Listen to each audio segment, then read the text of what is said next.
సమాధానం చెప్పడం కోసం సిద్ధపడాలి.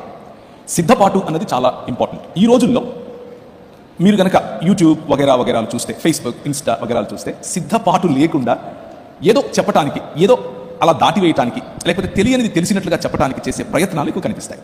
కానీ జాగ్రత్తగా సిద్ధపడితే, కొంతమంది ఏమంటారు అని అంటే, సిద్ధపాటు ఏంటండి, మాకు పరిశుద్ధాత్ముడు ఉన్నాడు, పరిశుద్ధాత్ముడు చెప్తాడు అని అనుకుంటారు.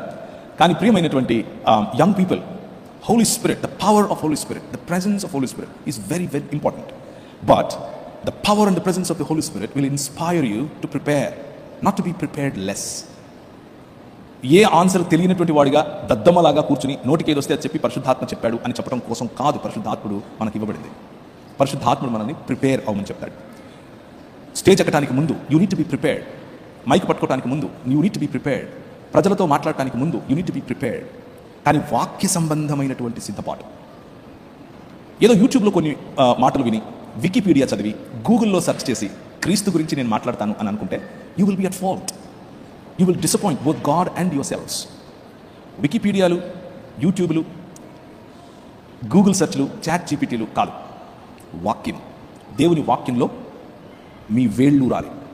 దేవుని వాక్యంలో స్థిరంగా మీరు నేర్చుకోవాలి. ప్రార్థనతో కూడిన సిద్ధపాటు, ఎల్లప్పుడూ సిద్ధంగా ఉండటం. అన్నీ తెలిసి ఉండాలి అని నేను చెప్పట్లేదు, తెలిసిన కొద్దిగా అయినా సరే కాన్ఫిడెంట్గా తెలిసి ఉండాలి, కాన్ఫిడెంట్గా నేర్చుకోవాలి, కాన్ఫిడెంట్గా ప్రజలతో మాట్లాడగలగాలి. ఇలా సిద్ధపాటు కలిగి ఉండటాన్ని అపాలజెటిక్స్ అని పిలుస్తారు. సో ద ఫస్ట్ సెషన్, ఈ ఫస్ట్ సెషన్ నాకున్న ప్రైమరీ ఫోకస్ ఏంటంటే, మీరు అపాలజెటిక్స్ అన్నది అదేదో గ్రీకు తత్వశాస్త్రమో లేకపోతే ఇంకేదో అని అనుకుంటారు పొరపాటు. ఇంతకుముందు అపాలజెటిక్స్ అంటే కేవలం ఇంగ్లీష్ మాట్లాడేవాళ్ళు, రూమ్లో కూర్చొని 4-5 మాటలు, ఎవరికి ఈ స్వార్థ చెప్పడం ఏమీ లేదు, కేవలం 4-5 మాటలు ఇంగ్లీష్లో మాట్లాడుకొని వెళ్ళిపోయేవాళ్ళు ఉండేవాళ్ళు. అలా కాదు, తెలుగు భాషలో, మన సంస్కృతిలో, మన దేశంలో భిన్న మతాల మధ్య మనం కూర్చుని ప్రభు అయిన యేసుక్రీస్తు యొక్క దేవత్వాన్ని, ప్రభు అయిన యేసుక్రీస్తు యొక్క ప్రభుత్వాన్ని చాటి చెప్పడమే అపాలజెటిక్స్. అలా చేయగలగాలి, ధైర్యంగా చేయగలగాలి, అందరి ముందు చేయగలగాలి. సో మన ఉద్దేశం ఏంటి?